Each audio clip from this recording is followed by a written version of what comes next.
Bismillahirrahmanirrahim. My topic is related on Islam.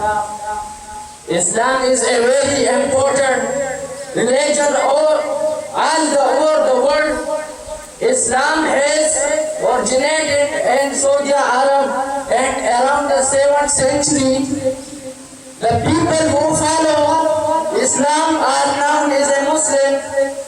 The Prophet Muhammad sallallahu alaihi wasallam was the founder of Islam religion and also proclaimed the Quran. The place Islamic people Muslim worship is known as a masjid. Islam sacred scripture of Islam is the Quran.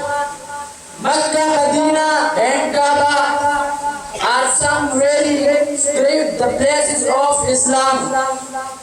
Muslim call their very sacred place of Islam. Muslim call their good Allah and they worship and 5 times a day and clean their body before worshipping, which is the called Wadha.